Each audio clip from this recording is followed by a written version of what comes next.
Bab 976, mencuri dari anjing untuk memperlakukan orang lain. Hukum di Amerika tidak melindungi pihak yang bersalah selama perceraian. Sebagian besar waktu, hukum akan lebih cenderung melindungi wanita. Pihak yang salah, di sini secara alami merujuk pada wanita juga. Bagi banyak pria parubaya, mantan istri, adalah senjata yang paling merusak. Mustahil bagi orang-orang ini untuk bersih dalam perceraian, dan mereka harus menanggung hutang yang sangat besar. Bukan hal yang aneh bagi seorang pria untuk bangkrut dalam perceraian. Karena itu, semakin banyak orang Amerika memilih untuk tidak menikah. Beberapa keluarga memiliki 2 atau 3 anak, tetapi orang tuanya masih belum menikah secara resmi. Biaya untuk mendapatkan perceraian terlalu tinggi, sampai-sampai kebanyakan orang tidak memiliki keberanian untuk menikah. Begitu wanita ini kehilangan perlindungan ini, suaminya akan dapat melarikan diri tanpa cedera dan bahkan dapat menuntut bagian dari asetnya. Lonceng alarm berbunyi di kepalanya, dan dia dengan cepat menggelengkan kepalanya. Tidak, kami hanya berbicara. Luke tidak yakin. Saya pikir saya mendengar Anda menuduhnya melakukan percobaan pembunuhan. Dia mengalihkan pandangannya ke sosok ramping dan mungil di sebelahnya. Pasangan itu saling memandang, lalu menggelengkan kepala secara bersamaan. Tidak, kamu salah dengar. Kami hanya berdebat sebentar, tetapi semuanya baik-baik saja sekarang. Kita pergi sekarang. Lukas mengangkat tangannya. Kamu harus mendapatkan izinnya terlebih dahulu. Jika tidak, Anda harus memberikan pernyataan resmi dan identitas Anda perlu dicatat sehingga Anda tidak akan mengeluh bahwa NYPD tidak. Sosok mungil di depannya menundukkan kepalanya dan berkata dengan murung, itu hanya pertengkaran. Bisakah Anda memberitahu mereka untuk mengalahkannya? Petik 2. Luke mengangguk dan menatap pasangan itu. Pasangan itu bingung. Apa yang salah? Luke berkata, apakah Anda perlu saya memberitahu Anda untuk bergegas dan pergi, dan berhenti membuang-buang sumber daya NYPD? Pasangan itu tertegun selama 2 detik sebelum mereka menyadari bahwa Luke menyuruh mereka tersesat. Tetapi setelah apa yang Luke katakan, mereka tidak lagi berani menjadi sombong seperti sebelumnya. Mereka tidak seperti keluarga Soderbergh, dan tidak memenuhi syarat untuk menjadi bos NYPD. Mendengar itu, keduanya tertekan, tetapi mereka berbalik dan meninggalkan aula tanpa ragu-ragu. Luke mengangkat tangannya dan berkata, mari kita duduk dan mengklarifikasi masalah ini, Nona Jones. Mendengar suaranya, Jessica Jones tidak bisa menahan diri untuk tidak menatap wajahnya lagi. Dia dengan cepat menundukkan kepalanya dan mengikutinya. Ketika mereka sampai di mejanya, Luke meraih kursi dan memberi isyarat padanya untuk duduk. Dia mengambil sekantong kue mangkuk dari kepala anjing yang bersembunyi di bawah meja, dan meletakkannya di depan Jessica. Ambillah cemilan, cobalah, dan ceritakan semuanya padaku. Jessica menatap kosong kedua cupi cakes yang mencuat dari kantong kertas, dan ada perasaan aneh di hatinya. Luke mengeluarkan sekotak susu lagi dari laci. Jika terlalu kering, kamu bisa minum susu. Setelah memegang kue sebentar, Jessica memasukkannya kembali ke dalam tas pada akhirnya. Seseorang mendekati saya untuk menyelidiki pria yang berselingkuh. Pada akhirnya, keduanya menjebak saya dan ingin membalas dendam dengan saya. Petik 2. Lukas, Jessica berkata, persis seperti yang Anda pikirkan. Aku menyelidiki wanita itu sebelumnya. Suaminya ingin menceraikannya, tetapi dia tidak ingin bangkrut. Luke berkata, jika dia meledakkan masalah ini, bukankah dia akan kalah dalam tuntutan hukum? Jessica berkata, tanpa insiden ini, kemungkinan besar dia akan kalah. Dengan ini, dia pasti akan kalah. Jika dia punya otak, dia tidak akan menemukan pacar di tengah perceraiannya. Luke kehilangan kata-kata. Dia hanya bisa mengubah topik pembicaraan. Mengapa mereka mengatakan bahwa Anda mencoba membunuh mereka?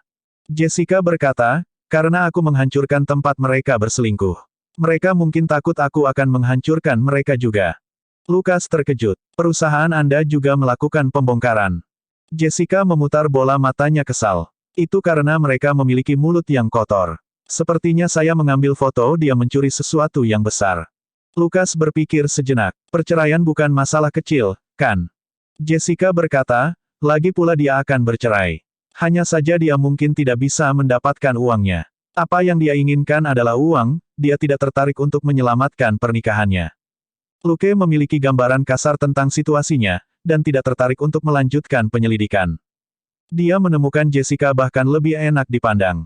Secara alami, dia tidak akan membantu pasangan brengsek itu dengan perselisihan kecil seperti itu. Oke, kalau begitu tidak apa-apa. Anda bisa pergi kapan saja. Kamu bisa pergi setelah selesai makan. Mengatakan itu, dia mengabaikannya, dan mulai memeriksa informasi di komputernya. Setelah keheningan singkat, Jessica berdiri dan mengambil langkah, sebelum dia berhenti. Dia kemudian berbalik, mengambil sekantong kue mangkuk dari meja, dan pergi dengan cepat. Setelah dia menghilang, Selina menatapnya dengan menggoda. Saya tidak berpikir yang satu ini mudah untuk menggoda. Luke mengalihkan pandangan dari layar dan tertawa kecil padanya. Bisakah dia mengatakan bahwa jika dia tidak begitu bertekad terakhir kali, wanita itu akan melakukannya dengannya? Dia tidak ingin memberikan pukulan, naif, pada Selina. Biarkan saja dia menikmati dirinya sendiri. Di belakangnya, John mengedipkan mata pada Luke dan memberi isyarat agar mereka pergi ke ruang duduk. Luke bangkit dan mengambil sekantong kue mangkuk lagi dari Gold Nugget di bawah meja. Gold Nugget merengek, dengan setengah hati mengungkapkan ketidakpuasannya terhadap Luke yang merampas makanan dari seekor anjing. Ia kemudian mengeluarkan kantong cupi cake ke-25 dari kotak di sebelahnya dan mulai makan. Bagaimanapun, mereka semua adalah barang biasa untuk menghabiskan waktu.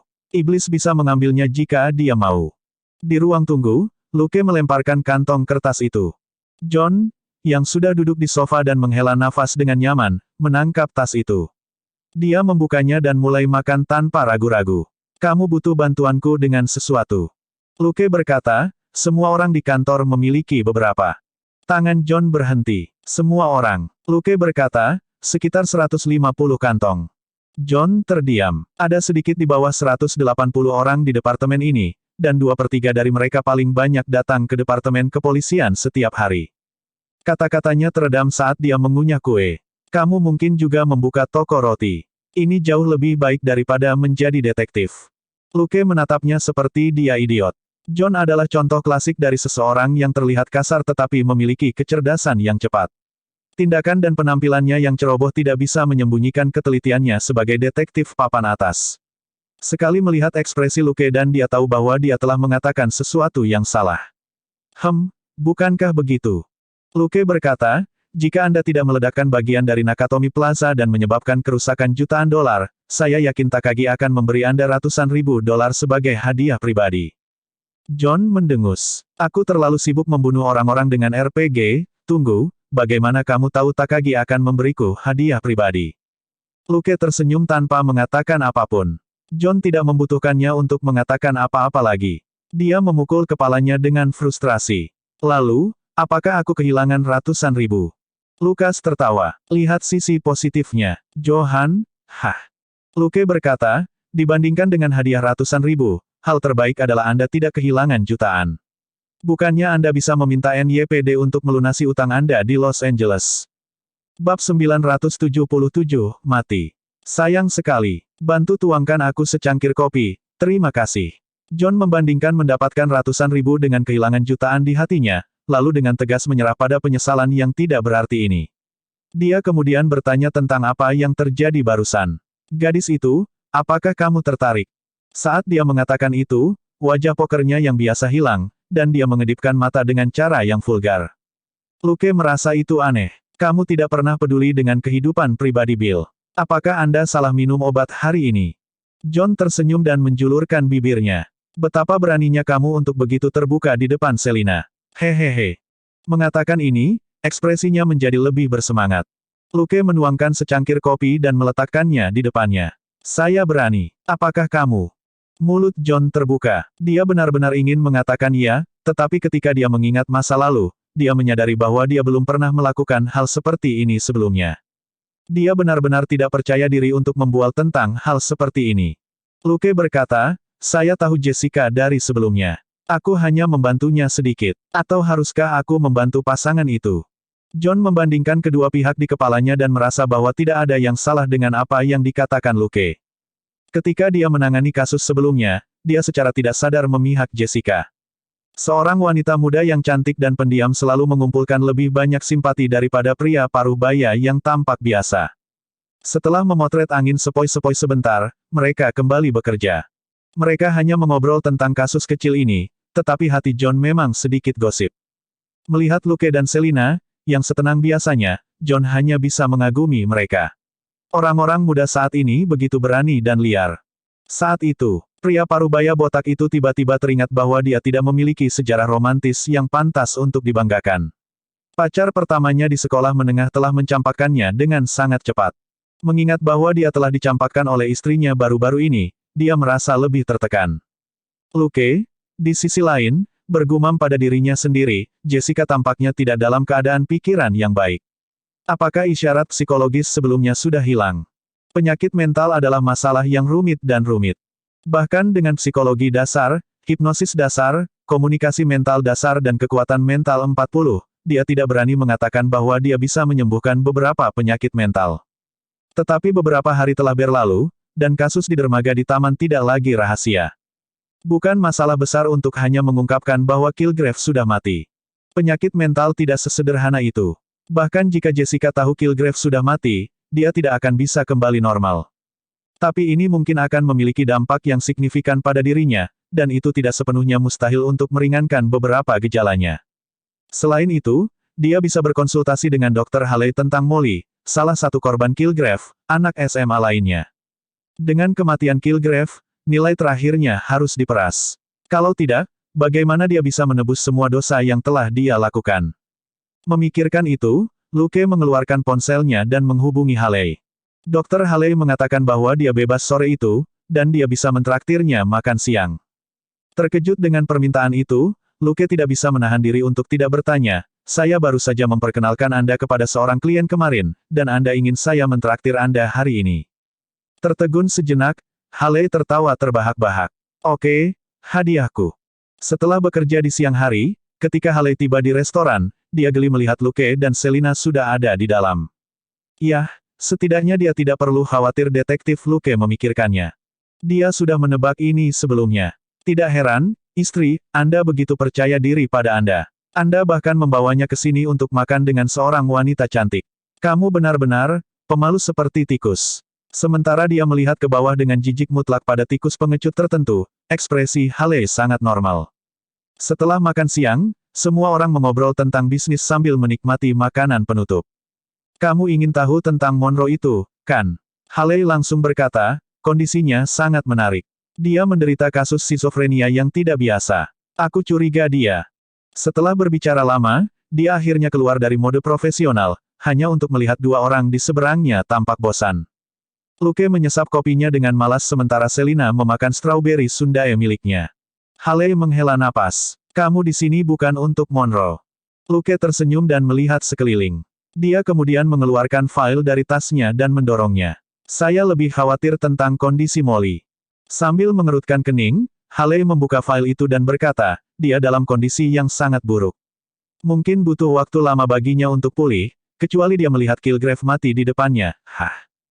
Lukas mengangkat bahu. Disitulah letak masalahnya. Saya bisa membersihkan jalan, selama Anda bersedia membawanya ke kamar mayat untuk melihat mayatnya. Sayangnya, saya tidak bisa menghidupkannya kembali dan membuatnya mati lagi.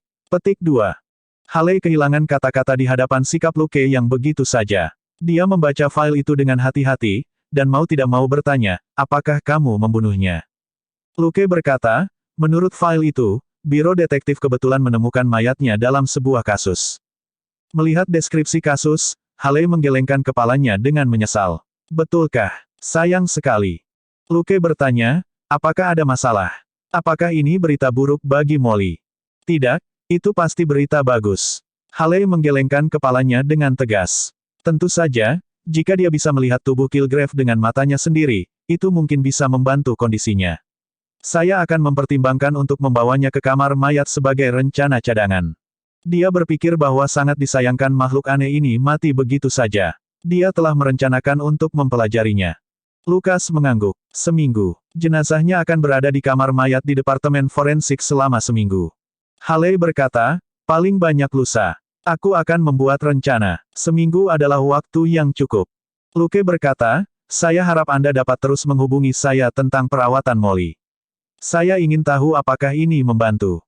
Haley mengerutkan kening. Mengapa? Dia tidak suka jika orang lain mencampuri urusan pasiennya, bahkan jika Luke lah yang mengirim pasien itu kepadanya. Luke berkata, saya ingin melihat semuanya. Lagi pula, akulah yang menyelamatkan Molly, dan Richard adalah pria yang baik. Haley tidak berpikir ada yang salah dengan itu. Sangat umum bagi detektif untuk memiliki hubungan yang lebih dekat dengan para korban, yang mirip dengan hubungan dokter dengan pasien mereka. Luke memiliki Selina, pengawal pribadi, ini, jadi kemungkinan dia jatuh cinta pada Molly sangat kecil. Itu seperti bagaimana orang cenderung lebih peduli tentang kucing atau anjing yang telah mereka selamatkan sendiri. Memikirkan itu, dia berkata, tentu, saya akan memberitahu Anda seperti apa hasilnya. Bab 978, membeli rumah, dan undangan ke pesta makan malam. Baru setelah itu Luke beralih ke kasus Monroe. Haley tidak menyembunyikan apapun. Lindsay dan orang tuanya telah mencapai kesepakatan. Dia akan menemukan tempat untuk mengurus Monroe, kata Haley singkat. Lucas tertawa. Apakah Anda dan Lindsay saling kenal? Setelah ragu sejenak, Haley menggelengkan kepalanya. Sebenarnya, Monroe dan Margaret berasal dari kampus yang sama. Saya pernah bertemu dengannya sebelumnya, begitulah cara saya bertemu Lindsay. Lucas tercengang. Hah? Melihat ekspresinya, Haley akhirnya tersenyum. Jarang sekali kamu salah menebak, jadi jangan selalu bertingkah seolah kamu tahu segalanya, oke? Luke merentangkan tangannya. Oke, namun, apakah karena Anda mengenalnya sehingga Anda bersedia membantu? Jangan menyangkalnya. Anda sangat profesional, tetapi Lindsay tidak sebaik Anda. Matanya berbinar saat melihatmu. Haley terdiam sejenak, sebelum dia mengangguk tak berdaya. Dia mengagumi lukisan Margaret, dan kami sudah beberapa kali berinteraksi. Ini bukan persahabatan pribadi, tapi senang berbicara dengannya. Hanya saja dia tidak tahu bahwa saya seorang psikiater. Luke hanya bisa menghela nafas melihat betapa mudahnya bagi orang-orang di lingkaran tinggi untuk bertemu satu sama lain. Ini juga membuktikan bahwa orang miskin tidak terlalu memikirkan psikiater. Setelah itu, semua orang bangun dan mengucapkan selamat tinggal. Waktu seorang psikiater adalah uang, dan sama berharganya dengan waktu seorang pengacara. Waktu seorang detektif tidak begitu berharga, tetapi jumlah kerja keras yang mereka lakukan menempatkan mereka di tiga besar. Tidak ada yang membuang waktu. Di jalan keluar, Selina menatap Lamborghini merah yang melaju dari arah berlawanan. Dokter ini, kurasa dia tidak normal. Dari apa yang dia katakan barusan, sepertinya dia merasa malu Kilgrave mati. Luke berkata, bukankah agen FBI yang mengejar pembunuh berantai itu sama? Mereka hanya tertarik pada perburuan. Bahkan kami merasakan hal yang sama ketika kami bertemu dengan perampok bersenjata dan huligan. Selina memiringkan kepalanya. Itu benar. Saya ingin menembak perampok yang memegang AK, dan mematahkan kaki para huligan ketika saya melihatnya. Luke tersenyum tetapi tidak mengatakan apa-apa. Apakah Anda tidak tahu mengapa Anda disebut pemecah lutut di Los Angeles? Anda tidak hanya berhenti di dua kaki. Mereka mengobrol saat berkendara ke timur laut melewati jembatan Brooklyn dan kemudian melalui terowongan Lincoln di sebelah rumah mereka saat menuju ke New Jersey. Dalam waktu kurang dari 2 menit, mobil tiba di lingkungan di mana seorang pria paruh baya berjas sedang menunggu mereka. Ketika Luke dan Selina turun dari mobil, dia langsung fokus pada mereka. Lucas melangkah maju. Petrus Porter, pria parubaya itu bertanya, Detektif Luke Coulson. Ini, istrimu. Luke tersenyum, tapi Selina tetap tenang seperti biasanya. Dia adalah temanku. Dia khawatir aku akan ceroboh, jadi dia ikut denganku untuk melihat-lihat rumah. Dia hanya berbicara omong kosong sekarang. Selina tidak bisa diganggu olehnya. Dia hanya mengambil gold nugget untuk memeriksa bagian depan dan belakang villa. Luke dan Peter memasuki rumah. 20 menit kemudian, mereka keluar lagi. Selina dan Gold Nugget sudah makan tiramisu. Ketika dia melihatnya, dia sedikit mengangguk untuk menunjukkan bahwa situasi di luar villa persis seperti yang dijelaskan dalam file. Luke berkata, saya akan membeli rumah itu. Saya akan meminta pengacara saya berbicara dengan Anda nanti tentang kontrak. Tuan Peter, Anda bisa menunggu telepon saya. Tertegun sejenak, Peter dengan cepat mengangguk. Tidak masalah. Ponsel saya aktif 24/7. Luke mengangguk sambil tersenyum dan masuk ke mobil. Selina berkata dengan malas, jika pengacara menangani dokumen dan menyelesaikan semuanya hari ini, dia akan menghemat waktu menunggu 14 jam lagi. Luke berkata, seseorang yang ingin cepat menjual rumah sebelum Natal pasti memiliki kesulitannya sendiri. Selina berpikir sejenak, jika mereka tidak sangat membutuhkan uang, siapa yang akan terburu-buru menjual rumah mereka dengan harga 5% lebih rendah dari harga pasar? Kemungkinan besar Tuan Peter tidak akan bisa melewati Natal kecuali dia menjual rumah itu. Setelah bertemu dengan pembeli seperti Luke yang tidak menawar harga, Tuan Peter akan gila jika dia tidak menyediakan ponselnya 24/7 hari untuk menyegel kesepakatan. Datanglah ketika Anda punya waktu dan ganti kebutuhan sehari-hari dengan yang baru, kata Luke. Juga, apakah orang tua dan saudaramu benar-benar tidak datang untuk Natal? Ini kesempatan langka untuk bermain dengan salju, kan? Selina berkata tanpa daya, ayah terlalu asyik dengan peternakan, dan ibu tidak ingin membuang kepala keluarga keluar dari peternakan untuk Natal. Sekarang setelah mereka akhirnya memiliki peternakan sendiri, mereka ingin menghabiskan Natal pertama mereka di sana. Siapa yang peduli dengan salju?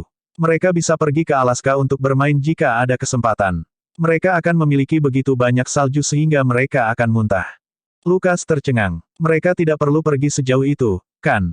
Tapi benar, perjalanan ke Alaska bukanlah ide yang buruk. Selina berkata, itu kata-kata ibuku, bukan kata-kataku. Saya pikir dia akan berlari kembali setelah 3 hari. Lukas tersenyum. Ini memang cepat dengan pesawat. Berpikir sejenak, dia berkata, mengapa kamu tidak pulang? Kami tidak akan melakukan apapun untuk Natal.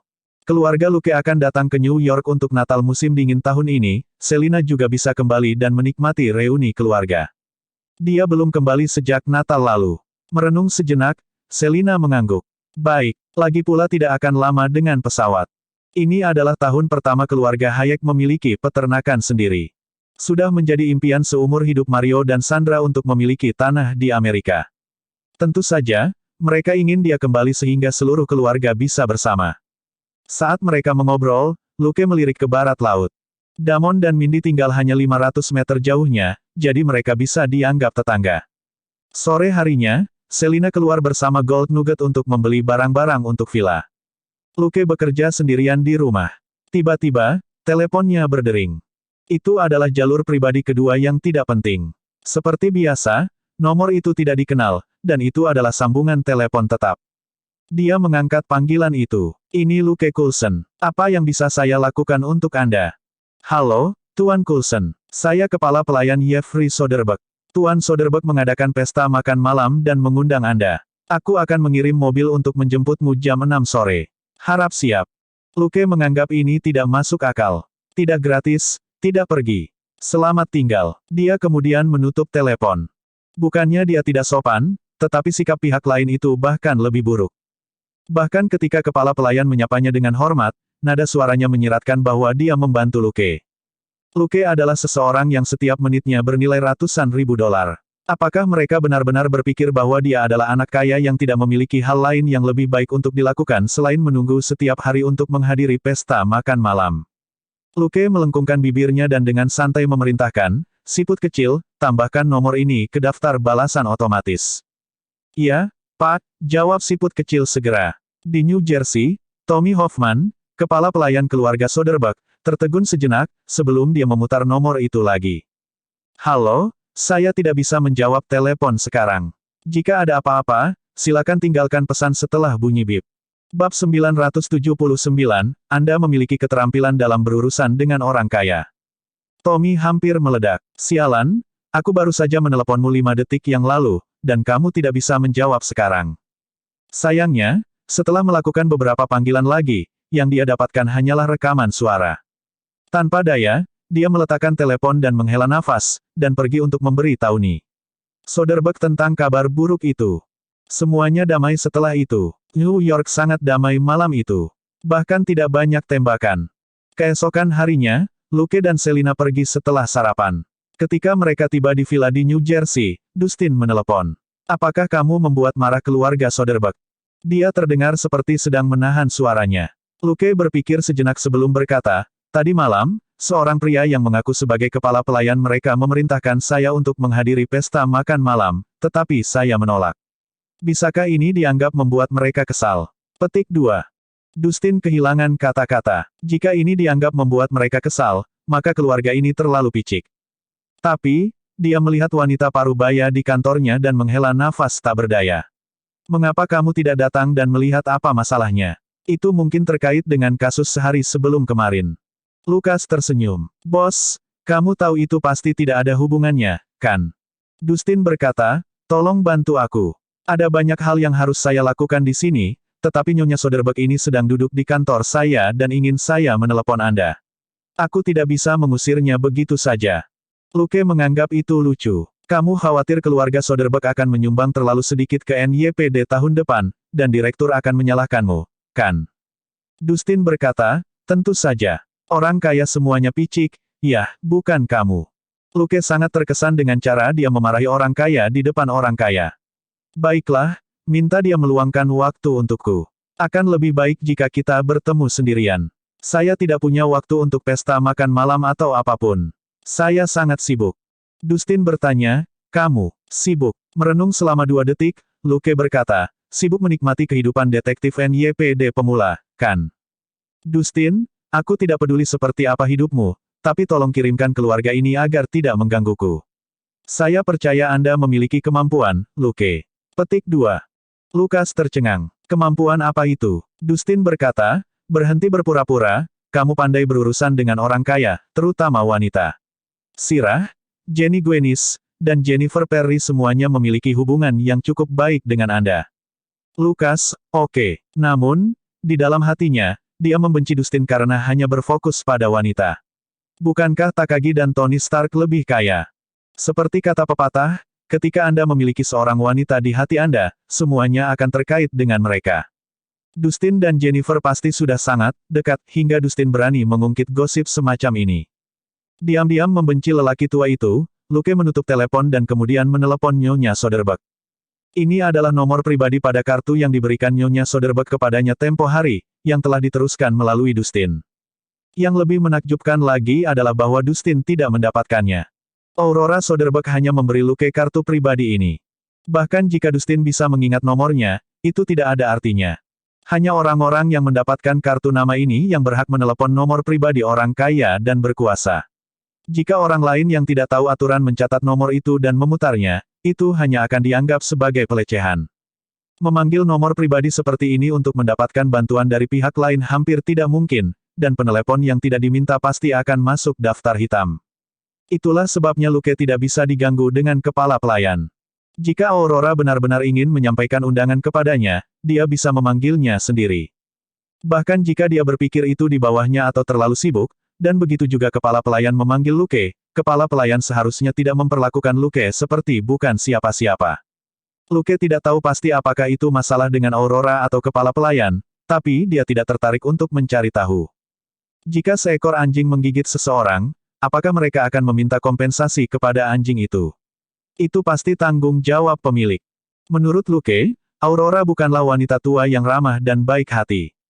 Kesombongan, kekejaman, dan rasa superioritas Nyonya Soderbergh yang ada di mana-mana adalah ciri-cirinya yang paling khas. Telepon berdering lebih dari 10 kali sebelum diangkat. Itu adalah Aurora. Siapa ini? Luke bertanya, NYPD, Luke Coulson. Nyonya Soderbergh, mengapa Anda mencari saya? Duduk di kantor Dustin, Laura mengerutkan kening. Nada bicara Luke acuh tak acuh dan formal. Itu tidak biasa. Berapa banyak orang di New York yang tahu identitasnya yang bisa berbicara dengannya dengan nada datar seperti itu. Dia tidak ingin membuang waktu untuk omong kosong.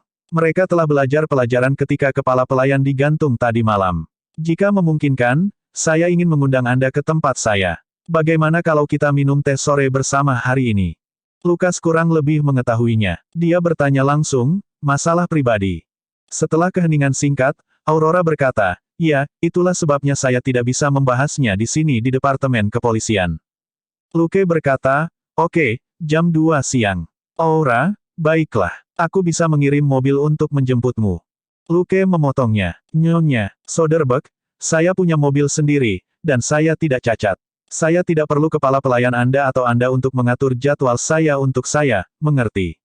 Petik 2. Tertegun sejenak, dia mengerutkan kening dan tidak bisa tidak menjelaskan dirinya sendiri. Baik, aku tidak bermaksud terdengar seperti aku memaksamu. Lalu kenapa kau duduk di kantor bosku? Apakah Anda mencoba untuk berhubungan dengan pria parubaya yang kesepian? Luke berkata, pelayanmu tidak ramah sepertimu. Kirimkan saja alamatnya. Selamat tinggal. Mendengarkan nada akhir, Aurora perlahan meletakkan ponselnya, dahinya masih berkerut. Dia berbalik dan melihat kepala pelayan di pintu. Nyonya Soderbergh, apakah ini cukup? Dustin memiliki senyum di wajahnya, tetapi jelas bahwa dia berusaha mengusirnya. Semakin mengerutkan kening, Aurora bertanya, apakah Luke seorang pemula yang kamu terima? Dustin menganggap itu aneh, tapi menggelengkan kepalanya. Hehe, aku sudah tua, aku tidak memiliki kemampuan itu. Aurora tidak tertarik untuk terlibat dengan seseorang seperti Dustin, yang bijaksana dengan jawabannya. Orang seperti ini adalah yang paling merepotkan, karena mereka tidak keberatan menyeretnya keluar tanpa malu-malu, dan sulit untuk membuat mereka berubah pikiran. Terima kasih atas kerja sama Anda, Chief Hammer, katanya dengan anggun sambil bangkit dan meninggalkan kantor. Setelah Dustin mengirimnya keluar dari aula, dia mendengus. Suamimu bukan wali kota, tetapi kamu benar-benar bertingkah seperti istri wali kota. Setelah mengeluh tentang wanita yang merepotkan ini, dia kembali bekerja. Adapun mengapa wanita itu mencari Luke, dia tidak terlalu peduli. Luke cukup pandai berurusan dengan orang kaya, dan seorang detektif kaya yang tidak memiliki ambisi praktis tak terkalahkan. Bab 980, Pikiran Aurora. Di sore hari, Luke dan Selina pergi secara terpisah. Selina tidak tertarik berurusan dengan orang seperti Nyonya Soderbergh. Selain itu, ini bukan kasus, dan pihak lain tidak sekaya dia. Akan membuang-buang waktu baginya untuk pergi, jadi dia mungkin juga pergi keluar dan membeli barang-barang untuk villa. Berdasarkan alamat yang diterimanya, Luke menemukan sebuah rumah mewah di sisi timur laut New Jersey. Setelah memberikan namanya, dia dengan cepat diizinkan masuk. Setelah memarkir mobil di garasi, seorang pelayan membawanya ke gedung utama. Setelah menanyakan preferensinya, pelayan itu menyajikan secangkir teh hijau dan berdiri di sudut yang jauh seperti orang yang tidak terlihat. Beberapa menit kemudian, Nyonya Soderbergh turun. Bahkan di rumah, wanita ini masih berpakaian megah, seolah-olah sedang menghadiri jamuan makan. Kekaguman melintas di matanya ketika dia melihat Luke. Pada levelnya, pria tampan ada di mana-mana. Ada banyak selebritas, model pria, dan ahli waris keluarga kaya, tetapi tidak banyak dari mereka yang enak dipandang. Luke berbeda dengan pria tampan yang membuat hati orang berdebar. Kesan pertama yang dia berikan adalah dia lembut, sementara ketampanannya berada di urutan kedua. Temperamennya bahkan lebih baik daripada penampilannya. Tony Stark dikenal karena penampilannya, tetapi Aurora tidak menyukainya. Dia terlalu flamboyan dan tidak cocok untuk Lindsay. Itu benar, Aurora memperhatikan Luke bukan untuk dirinya sendiri, tetapi untuk Lindsay. Meskipun ipar wali kota New York ini tidak memiliki banyak pengalaman dalam politik, dia sangat berhati-hati dalam hal perjodohan. Semua ini karena putrinya, Lindsay.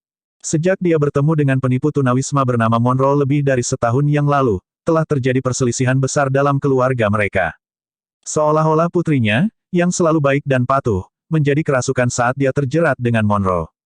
Yang lebih buruk lagi adalah bahwa Lindsay dan Monroe telah dikelompokkan bersama oleh beberapa wanita kelas atas yang merupakan musuh Aurora. Mereka mengejek selera buruk keluarganya, dan mengejek putrinya karena benar-benar menyukai pria tua dan jelek.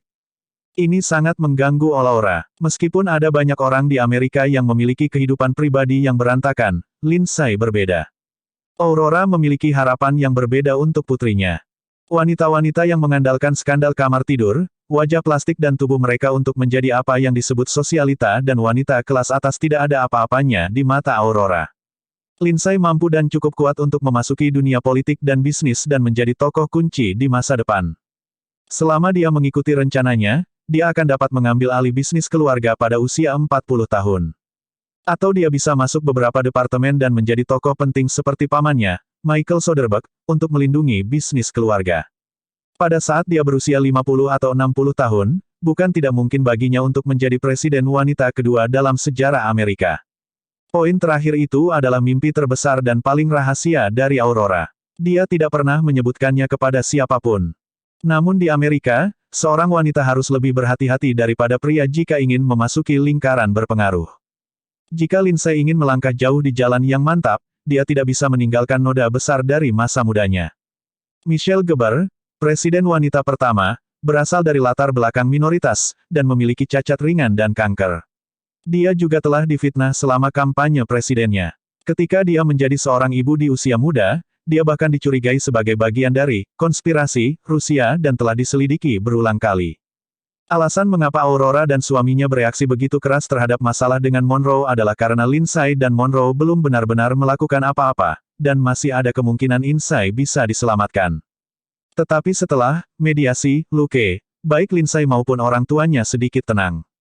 Setelah ayah dan anak itu berbicara panjang lebar kemarin, Mereka akhirnya menjernihkan beberapa kesalahpahaman, itulah yang dipikirkan Lindsay.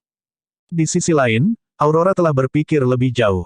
Dia memperhatikan bahwa putrinya, Lindsay, memperlakukan Luke dengan lebih normal. Itu bukan karena kesopanan, tetapi ketika Luke berbicara, Lindsay sebenarnya tidak membalasnya.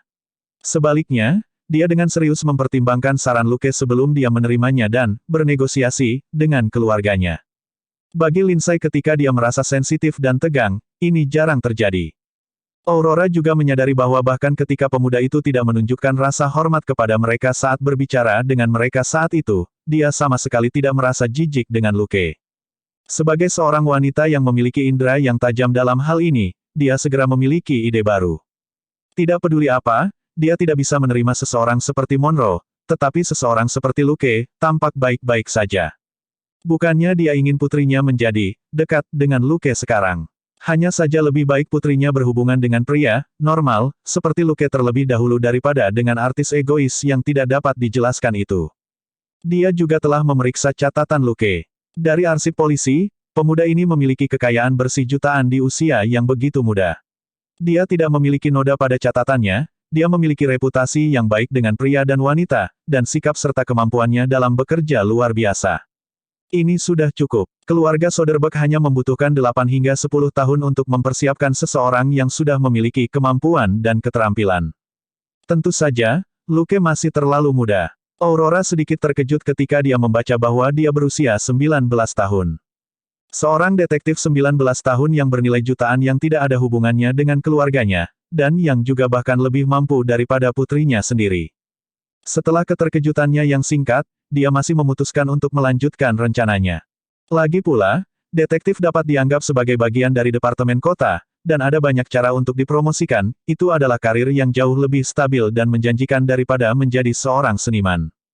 Dia tidak marah pada penolakan Luke tadi malam. Bahkan, dia bahkan lebih tertarik. Bermain keras untuk mendapatkan, itu tidak mungkin.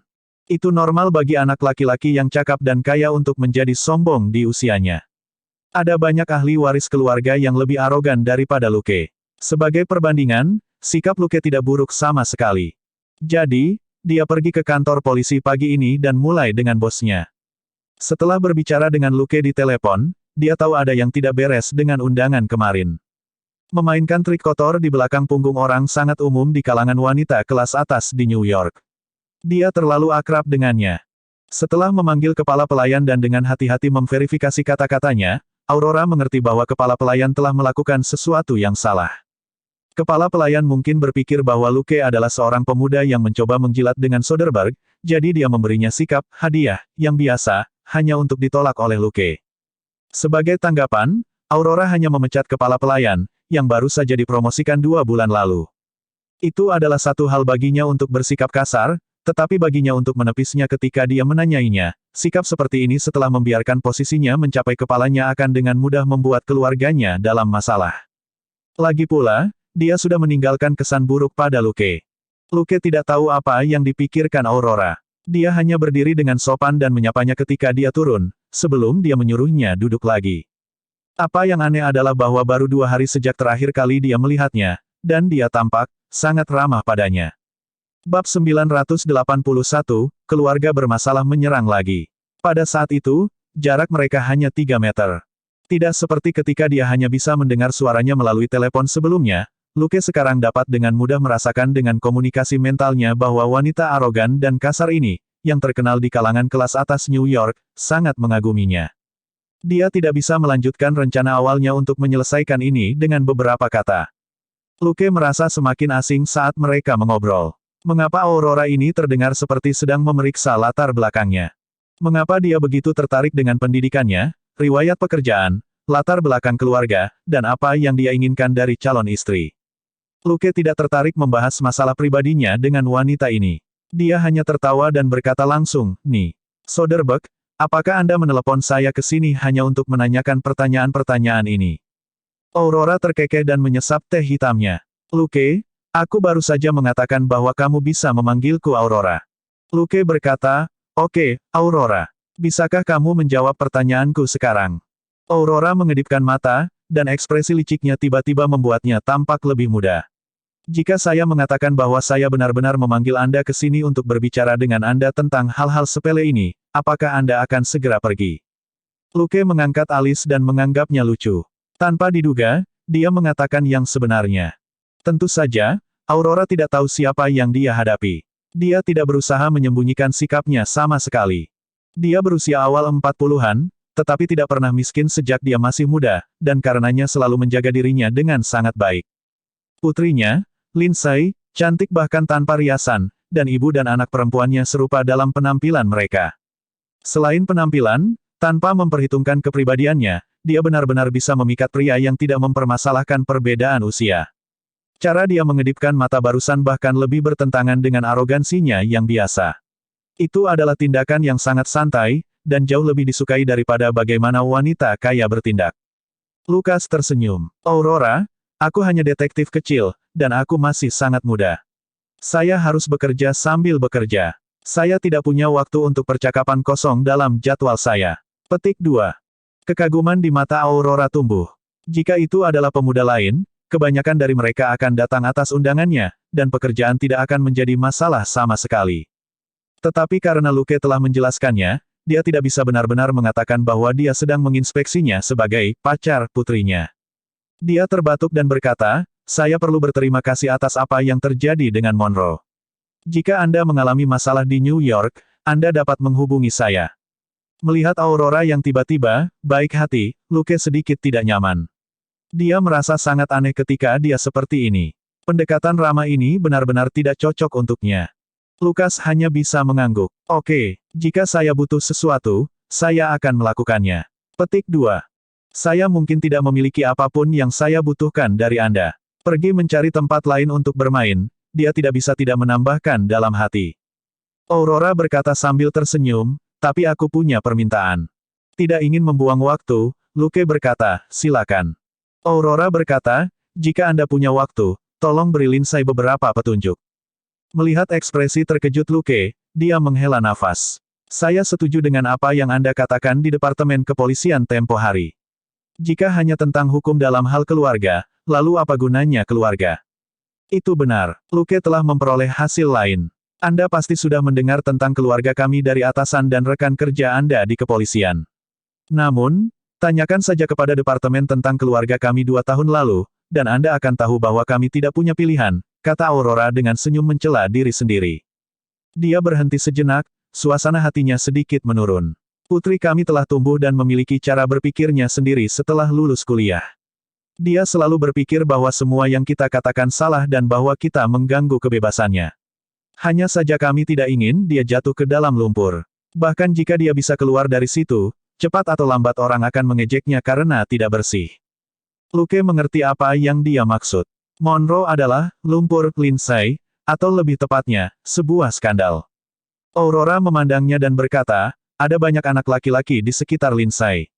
Di perguruan tinggi, ada yang kaya, ada yang tidak. Beberapa memiliki kekuatan, beberapa tidak. Apakah kami ikut campur? Tidak. Kecuali Monroe ini, kami tidak pernah mengganggu kebebasannya untuk berteman. Luke mendengarkan dengan tenang. Aurora masih mengatakan yang sebenarnya. Dia berkata dengan senyum pahit, tapi siapa pria Monroe ini?